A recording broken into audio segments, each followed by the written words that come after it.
కనుక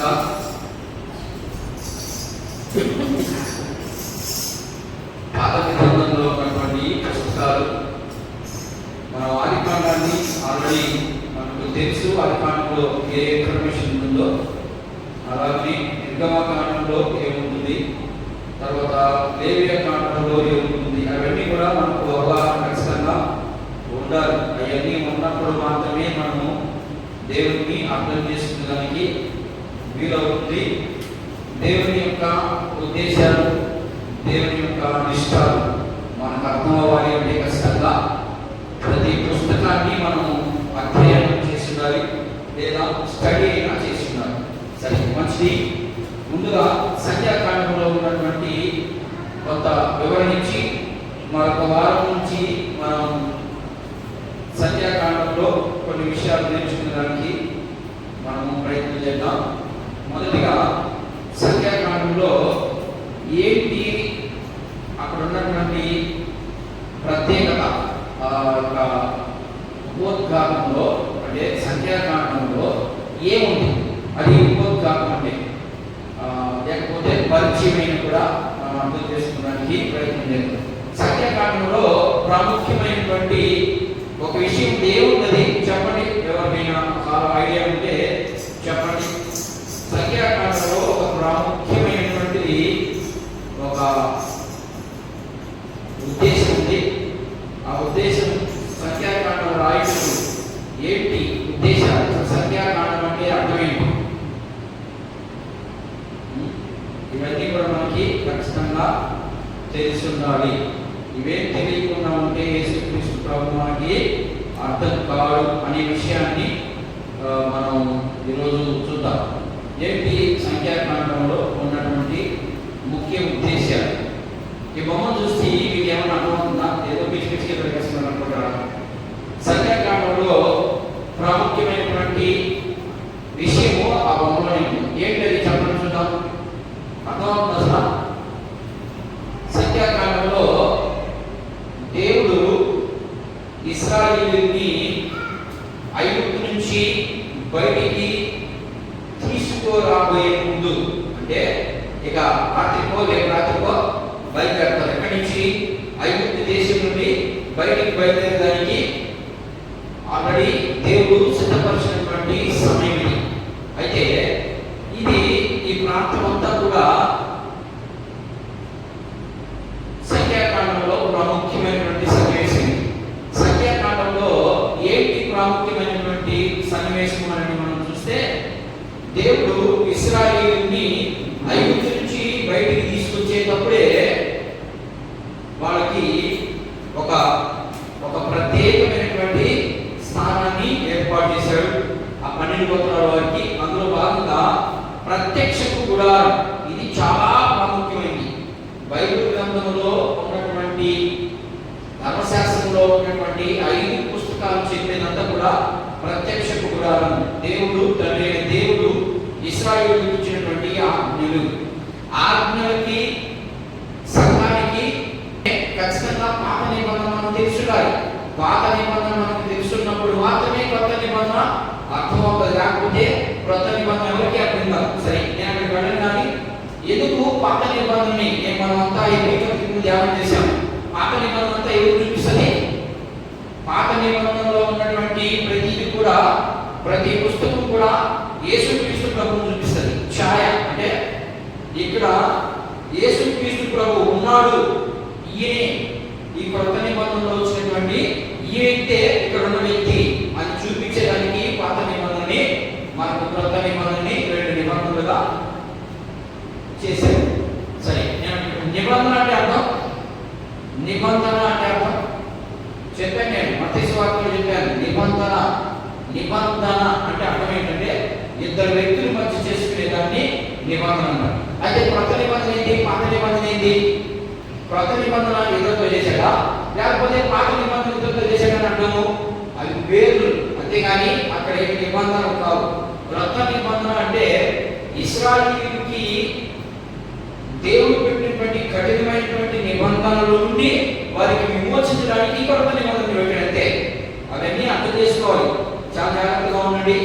అందుకనే ఈరోజు సంఘ ఎవరు పడితే వాడి వాక్య విశ్లేషణ మనకు అర్థమైనప్పుడు, వాక్యాన్ని మనం అర్థం చేసుకున్నప్పుడు దాంట్లో ఉన్నటువంటి సత్యం బయటకు కనబడుతుంది. సరే, ఇక్కడ చూద్దాం. ప్రత్యక్ష గుడారము కట్టమన్నాడు ఆయన. అది ఈ చుట్టుపక్కల ఎవరికి కడతామంటే, ప్రత్యక్ష గుడారానికి ఒక గోత్రం వారిని ఎన్నిక చేశారు. ఎవరు గోత్రం వారు? లేవి. లేవికి ఎంతమంది పిల్లలు? లేవికి ఎంతమంది పిల్లలు? లేవి గోత్రానికి అప్పగించాడు మందిరం యొక్క, లేదంటే ప్రత్యక్ష గుడారం యొక్క పని చేసేదానికి లేవి పిల్లలకి అప్పగించాడు. ఈ లేవికి ఎంతమంది పిల్లలు? నలుగురు. అర్థమైందా? ఈ నలుగురు ఎవరంటే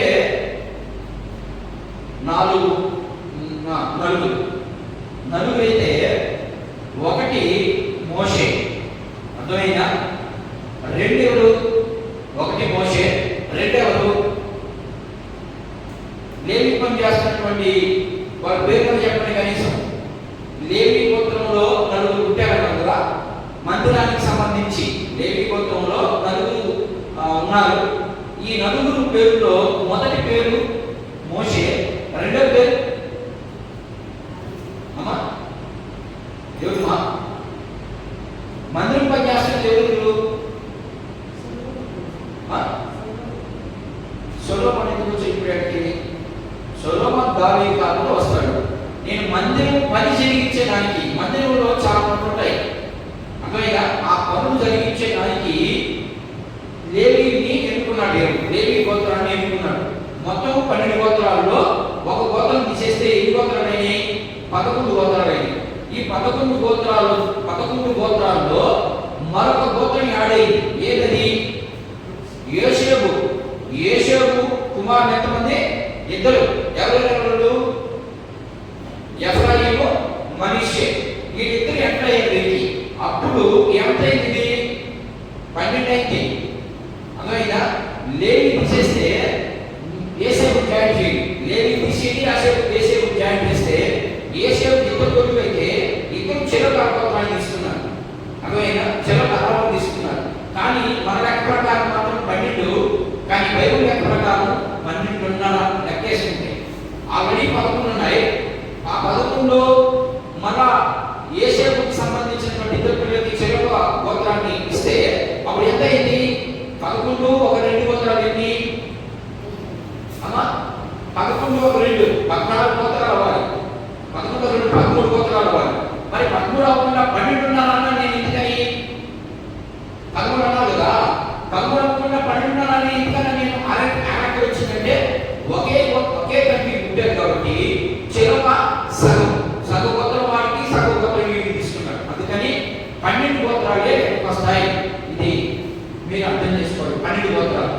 ఈ 12 గోత్రాలలో ఇప్పుడు మోషే ఓకే ఒకటి, రెండు యోసేపు గోత్రాల్లో ఎవరెవరు ఉన్నారు?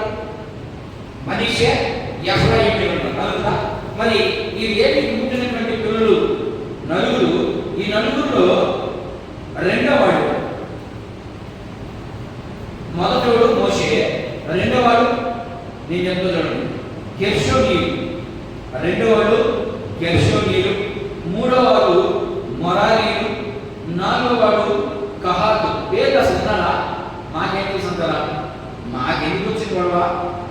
మాకేముందు? ఇవి వీళ్ళు నలుగురు. అర్థమైందా?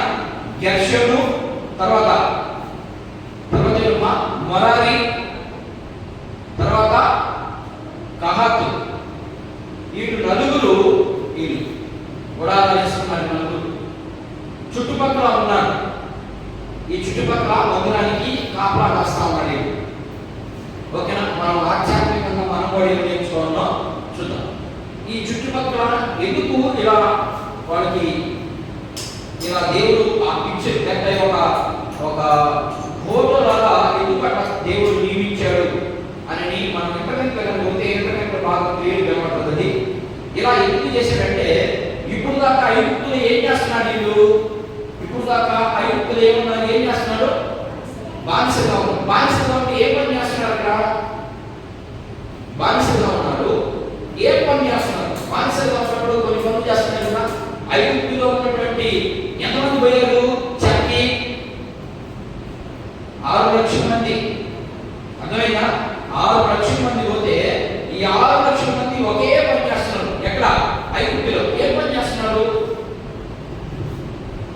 ఈ 6,00,000 మంది ఒకే పని చేస్తున్నారు. ఏం పని చేస్తున్నారు? మట్టి పని చేస్తారు. అర్థమైనా? ఇటుకలు పోసిన తప్ప దగ్గర ఆదికాండంలో మనం కనబడుతుంది. ఆదికాండం 10వ అధ్యాయం 11వ అధ్యాయంలో మనకి ఏం కనబడుతుందంటే వీళ్ళు ఏం పని చేస్తున్నారు ఇశ్రాయేలీయులు అంటే బాబేలు గోపురం ఏం కనబడుతుందంటే మట్టి పని, ఎక్కువ మట్టి పని చేస్తున్నారు. ఇటుకలు పోసే పనులకి వీళ్ళు ఇప్పుడు ఎలా సిద్ధపరిచాడు దేవుడు? దేవుడు ఏమి ఇస్తా అన్నాడు? వీళ్ళకి కనాన్ని ఇస్తా అన్నాడు. కనాన్ని ఇయ్యాలంటే ఆల్రెడీ అంతకుముందు ప్రజలు ఉన్నారు ఇక్కడ. ఈ ప్రజలని యుద్ధం జరిగించి ఎలా యుద్ధం? ఇక్కడ చాలా విషయాలు పెట్టుకోండి. దేవుడు ఇశ్రాయేలీయులకి కనాన్ని ఇస్తా అన్నాడు. ఆల్రెడీ ఇక్కడ ప్రజలు ఉన్నారు. ఇక్కడ ప్రజలు ఉంటే దేవుడు అన్యాయస్తుగా ఈ ప్రజలు తీసేసి వాళ్ళకి ఇస్తాడా? ఎవరు కదా? ఎలా ఇవ్వాలి? ఇప్పుడు దేవుడు వాగ్దానం ఏంటో చేసేసాడు. ఏమని? మీకు కనాన్ని ఇస్తాను అలాంటి అనుకుంటున్నాడు. వచ్చారు పాపం. వచ్చిన తర్వాత ఈ కనాన్లో ఆల్రెడీ కొంతమంది జనసమూహము అడిగించున్నారు. దీన్ని అడిగించినప్పుడు వీళ్ళు ఐగుప్తు నుంచి బయలుదేరాలి. ఐగుప్తు నుంచి బయలుదేరి కనాన్కు రావాలి. ఈ కనాన్కు రావాలంటే వీళ్ళు ఐగుప్తులో ఏం పని చేస్తున్నారు? మట్టి పని చేస్తున్నారు. ఇప్పుడు వీళ్ళు ఏం చేయాలి? యుద్ధం చేయాలి. ఈ ప్రాంతంలో జనాలు ఉంటారు. ఇక్కడ జనాలు అంటే చాలా ఊరు దాటుకు రావాలి. ఆ ఊరిలో ఉన్నటువంటి ప్రజలతో యుద్ధం జరిగించి వారిని ఓడించి మరొక ప్రాంతంలోకి రావాలి. అలాంటిది పరిస్థితి. మరి ఈరోజు క్రైస్తవ్యంలో అనేకమైనటువంటి ఆటంకాలు, అనేకమైనటువంటి భయంకరమైనటువంటి పరిస్థితులు ఉన్న క్రైస్తవ్యం వెళ్ళాలి. మరి ఇప్పుడు వెళ్ళలేదే.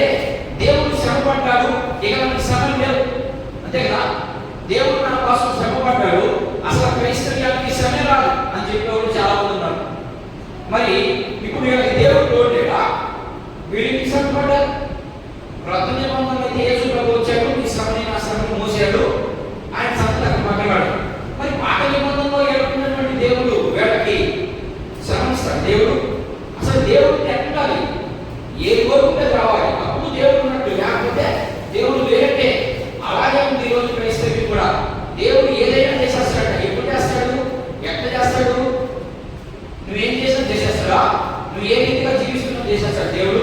అందుకని వాడిని ఉదాహరణ రూపంలో చూపిస్తూ మనకి ఇదిగో ఇశ్రాయేలీయులు ఈ రీతిగా ఉన్నారు కాబట్టి వాళ్ళకి ఇవ్వవలసినటువంటి కణాలు చాలా మంది చచ్చిపోయారు.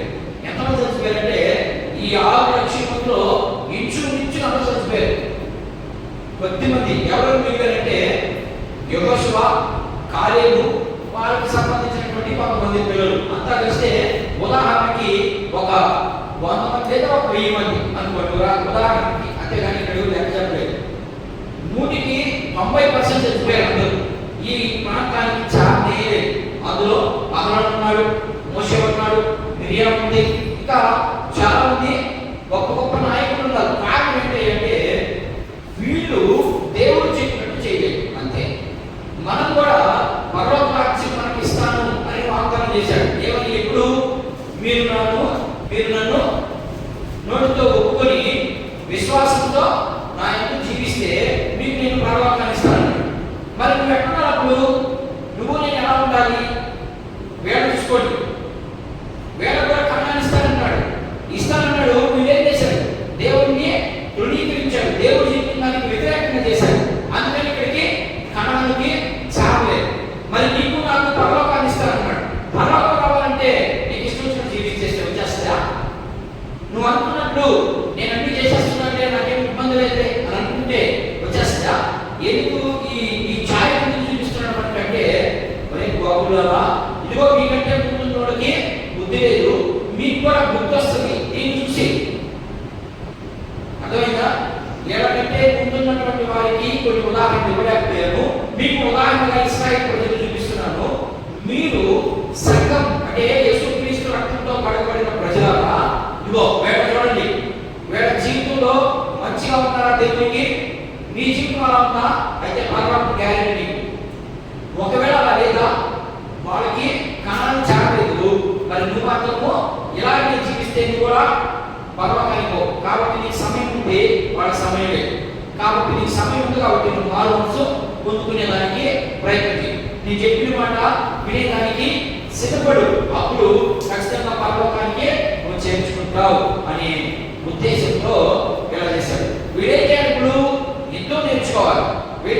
తెలుసుకోవాలి. వీళ్ళు ఏం చేస్తున్నారు? చేతికి మట్టి పని చేస్తున్నారు, ఇటుకలు పోసే పని తప్ప ఇంకేం కాదు. ఇప్పుడు వీళ్ళు ఏం చేయాలి? యుద్ధం చేయాలి. అక్కడ ఉన్న దాంట్లో భయంకరులు. ఈ లోకంలో ఉన్నదంతా ఎవరికి?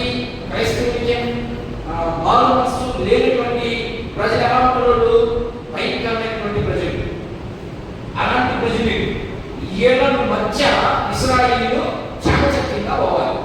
చాకచక్యంగా పోవాలంటే ఏమేమి ఉండాలి?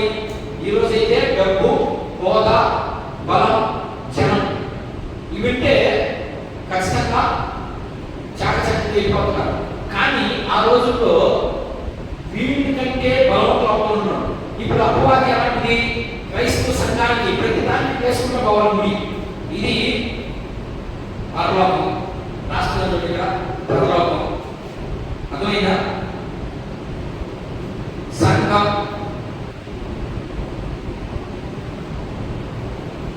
ఎన్నో ఆటంకాలు, ఎన్ని పరలోకం కావాలంటే ఈ ఆటంకాల మధ్య సంఘాలు ఉండాలి. ఐగుప్తు నుంచి కనాను పోవాలంటే ఏమి శ్రమలు అనిపించారు. మరి నువ్వు సంఘంలో ఉన్నటువంటి నీవు పరలోకం కావాలంటే ఇక్కడ నుంచి సేమ్ బిడో మనం వర్ణించుకుంటూ వెళ్ళిపోవాలి. అప్పుడు మనకు అర్థమవుతుంది క్రైస్తవ్యం అంటే ఏంటో, క్రైస్తవుల యొక్క ఉద్దేశం ఏంటో, దేవుని యొక్క ప్రణాళిక ఏంటో అప్పుడు మనకు అర్థమవుతుంది. ఇది అర్థం అవ్వాలి అంటే ఖచ్చితంగా మనం పాత నిబంధన తెలుసుకోవాలి, క్రొత్త నిబంధన కూడా మనకు అర్థం అవ్వాలి.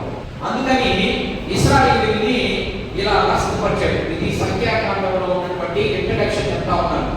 అర్థమైందా? అసలు సంఖ్యాకాండం అంటే ఏంటి, అర్థం ఏంటి అని కూడా నేను చెప్పేదానికి ప్రయత్నం చేస్తాను. ఈ నలుగురు దీనికి మందిరానికి కాపలావారు.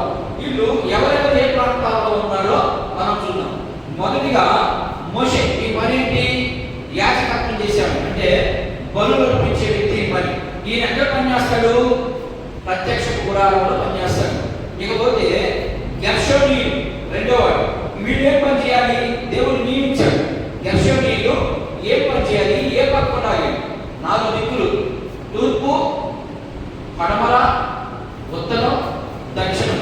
ఈ 4 దిక్కుల్లో నలుగురు ఉన్నారు. 4 కుటుంబాలు ఉన్నాయి. మొదటిగా మోషే ఏ భాగంలో ఉన్నాడో చూద్దాం. మోషే ఏ భాగంలో ఉన్నాడో చూద్దాం. నేను ఒక నిమిషం చూపిస్తాను. మోషే ఏ భాగంలో ఉన్నాడంటే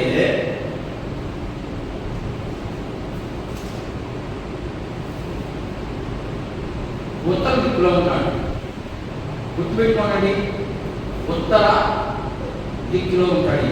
ఈ పని ఏం చేస్తాడంటే మందిరంలో యాజకత్వం చేయడమే ఈ పని. ఇకపోతే తూర్పు దిక్కున మొరారీలు ఉంటారు. వీళ్ళు ఏం చేస్తారో చూద్దాం. నేను ఉదాహరణకు మీకు రాస్తాను, మీకు చెప్తున్నాను. ఉత్తర దిక్కున మోషే, దక్షిణ దిక్కున కహాతు, తర్వాత తూర్పు దిక్కు నుంచి మొరారీలు, పడమర దిక్కు నుంచి గెర్షోనీయులు. అయిపోయింది. 4 దిక్కులు సరిపోయి.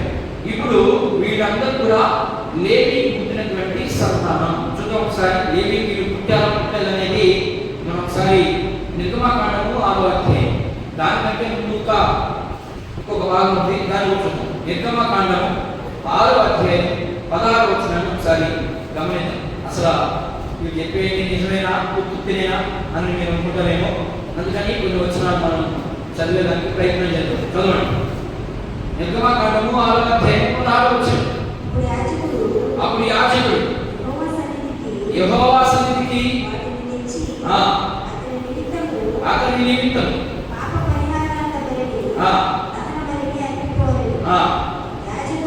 యాజకుడు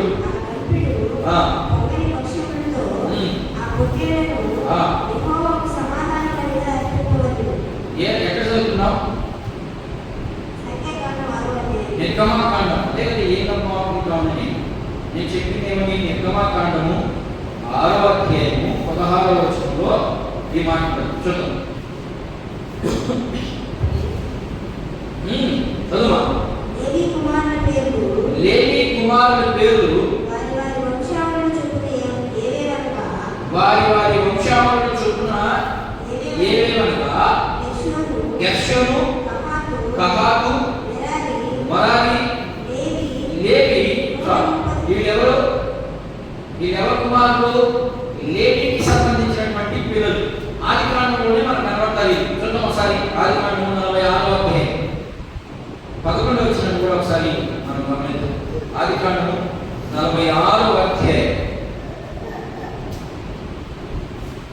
46:11 లేవి కుమారులైన గెర్షోను, కహాతు, మరారి, యూదా కుమారులైన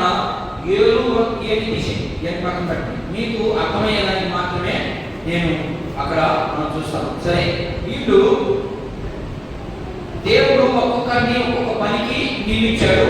వీళ్ళ పనిలో నేను చెప్పి ముగించడానికి ప్రయత్నం చేస్తాను. ఇంకా చాలా విషయాలు ఉన్నాయి, అవన్నీ కూడా మీరు అర్థం చేసుకున్నానికి ప్రయత్నం చేద్దాం. గెర్షోని వీళ్ళు ఏం పని చేస్తారో చూద్దాం. సంఖ్యాకాండము 3వ అధ్యాయం చూద్దాం. గెర్షోని ఏం పని చేస్తారు? సంఖ్యాకాండము 3వ అధ్యాయము 23వ వచనాన్ని మనం ఒకసారి గమనిద్దాం. ఎలా ఉంటాయి, ఏ పక్కన ఇవి కూడా మనం చూస్తాం. సంఖ్యాకాండము 3వ అధ్యాయం గెర్షోనీయుల వంశములు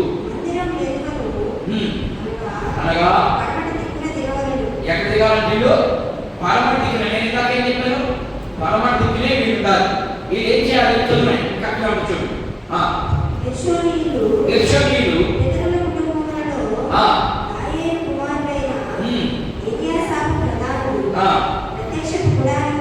ప్రత్యక్ష కులాలలో గెర్షోను కుమారులు కాపాడవలసినవి ఏమనగా మందిరము గుడారము, దాని పైకప్పు, ప్రత్యక్ష గుడారము, ద్వారము తెరయు,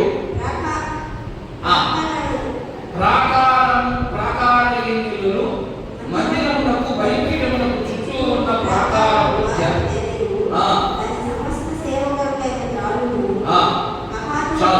ఏం చేస్తారంట? ఏం చెప్తున్నారు వీళ్ళు?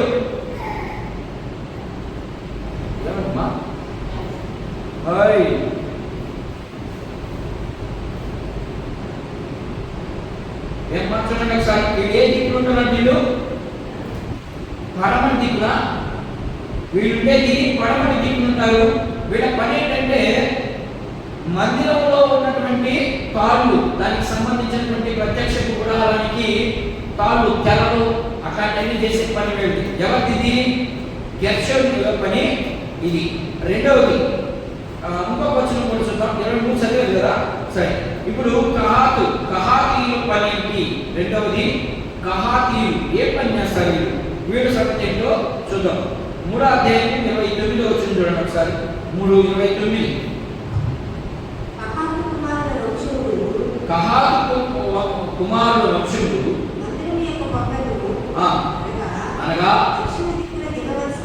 ఏ పక్క దిగాలి? వీళ్ళు దక్షిణ భాగంలో దిగాలి. దేవుడు ఒక్కొక్కరిని ఒక్కొక్క రీతిగా నియమిస్తాడు. నియమించిన దాన్ని నియమం ప్రకారమే మనము దేవుని మందిరంలో కానీ దేవుని పనిలో కానీ మనం నిలబడాలి.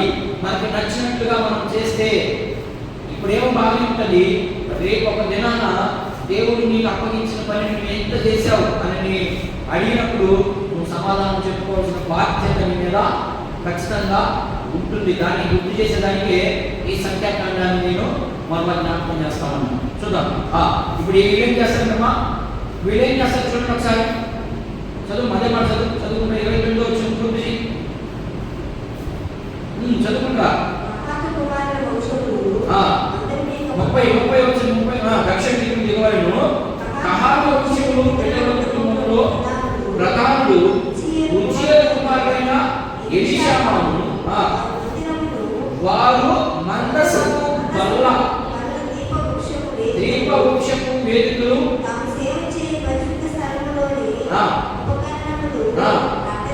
అద్భుతాలు ఇవేం పద్యాలంట? అద్భుతాలుగా దేవుడినటువంటి వాడిని కూడా లోపలికి అర్థమైందా? ఎవరంటే వాడిని లోపలికి పంపిస్తే వాళ్ళ పరిస్థితి ఎంత భయంకరంగా ఉంటుందో మనకు ఇంకా ఈ తిరిగారు కదా. ఎక్కడ సంఖ్యాకాండం అంటే అర్థం ఏంటంటే అరణ్యము అని అర్థం. అర్థమైందా? ఈ అరణ్యంలో ఏం చేశారు వీళ్ళు?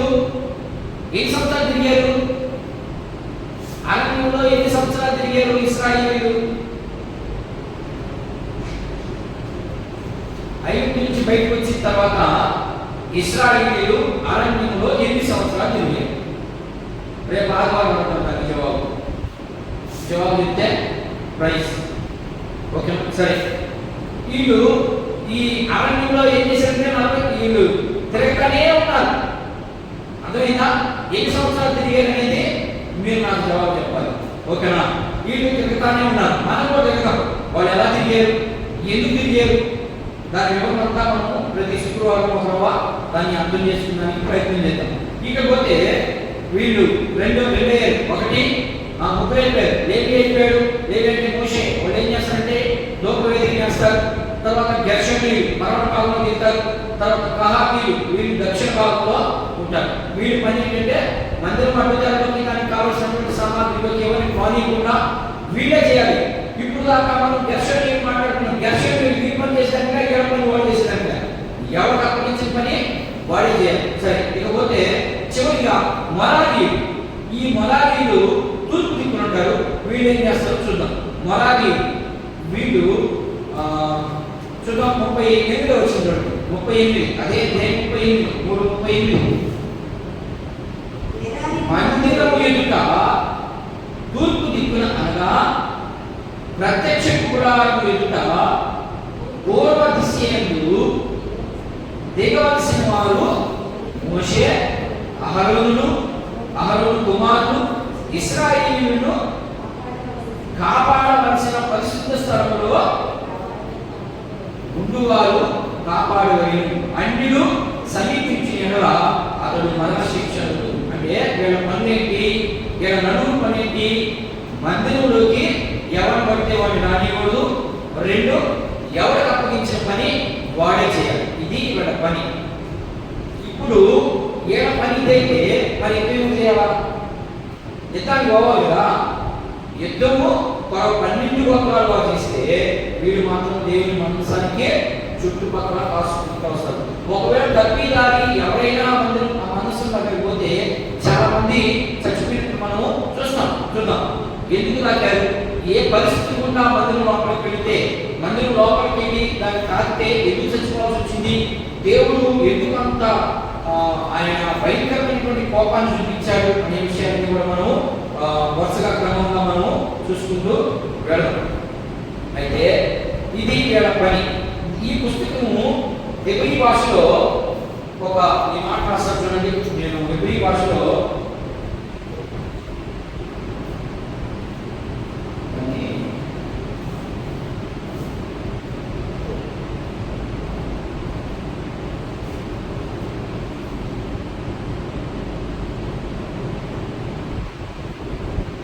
చదువుమా.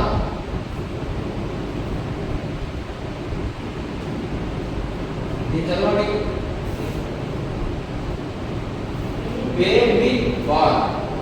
అంటే హెబ్రీ భాషలో ఆ పదానికి అర్థం ఏంటంటే అరణ్యము. అర్థమైందా? అరణ్యము అది ఎవరు పెట్టిన పేరుది? మోషే పెట్టిన పేరు. ఓకేనా? సరే. కొన్ని విషయాలు నేర్చుకున్నాను ప్రయత్నం. ఇది యూదులకి లేకపోతే ఇశ్రాయేలీయులకు ఇచ్చినటువంటి ధర్మశాస్త్రంలో ఎన్నో పుస్తకం ఇది? ధర్మశాస్త్రంలో ఎన్నో పుస్తకం, 3వ పుస్తకం ఇది. అర్థమైందా? లేకపోతే ఇవన్నీ కూడా ఐగుప్తు నుంచి బయలుదేరే ముందు జరిగిన సంఘటనలు. దీన్ని రాసింది ఎవరు? మోషే.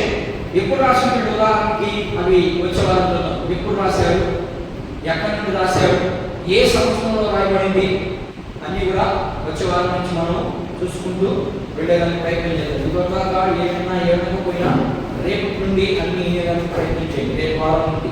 ఎందుకంటే ఇది చాలా ప్రాముఖ్యమైనటువంటి